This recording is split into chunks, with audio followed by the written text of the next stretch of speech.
By the time I pinned the last piece onto my uniform, I already knew nobody was coming, not because they told me directly. My family almost never said things directly. They specialized in vagueness, in delays, in making disappointment arrive slowly enough that you questioned whether you deserved to feel it. My basic training graduation started at 9 in the morning.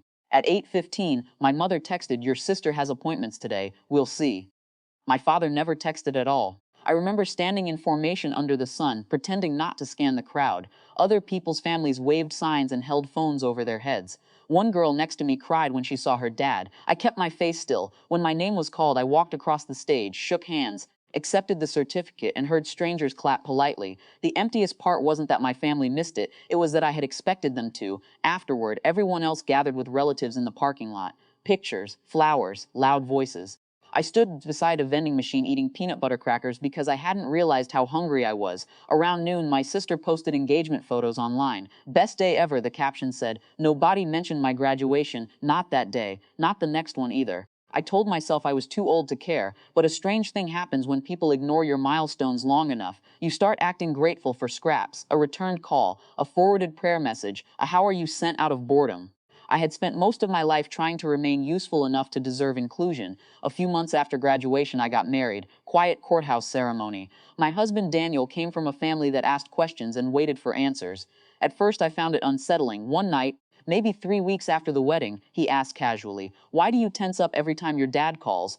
I laughed like it was nothing. "I don't." "You do," he said it gently. That somehow made it worse. My family still behaved as though marriage hadn't changed anything. If my father called, I answered immediately. If my sister needed help, I rearranged things. If my mother wanted emotional support, I gave it. But when I spoke about my own life, conversations drifted away almost instantly. Then one afternoon, my father texted me. I still remember how plain it looked. "Need $8,000 for your sister's wedding. Let me know by Friday." No greeting, no congratulations on the promotion I'd gotten 2 weeks earlier, no mention of the graduation he missed, just a demand with a deadline.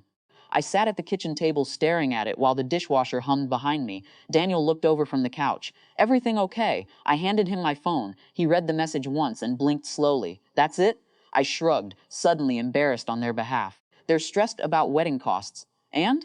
I didn't answer, because the truth was ugly, because some part of me still believed refusing would make me a bad daughter. I opened my banking app before I could think too hard about it. Then I sent $8. Under it, I typed, "Best wishes." I stared at the screen afterward, waiting to feel triumphant. Mostly I felt tired. My father called within 2 minutes. I let it ring, then again, then my mother, then my sister. Voicemails started arriving, one after another. Disrespectful, ungrateful, influenced by my husband, selfish, cold. The insults themselves didn't surprise me. What surprised me was realizing none of them asked why I was upset. Not once. That night, Daniel asked a question I hadn't expected. "Does your dad still have the apartment key?"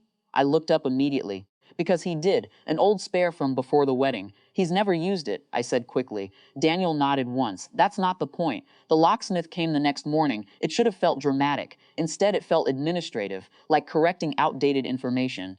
3 days later, my father showed up anyway. I heard him before I saw him. His knock wasn't really a knock. It was pounding, sharp enough that our neighbor opened her door across the hall. I froze in the kitchen. Daniel looked through the peephole and exhaled slowly. "You don't have to answer." My father was already shouting my name. Then came the rattle of the doorknob once, twice, then harder. Something inside me shifted at that sound. Not fear exactly, more like clarity. He really believed this door still belonged to him. Daniel asked quietly, "Do you want me to call someone?" Before I could answer, my father shouted, "I know she's in there."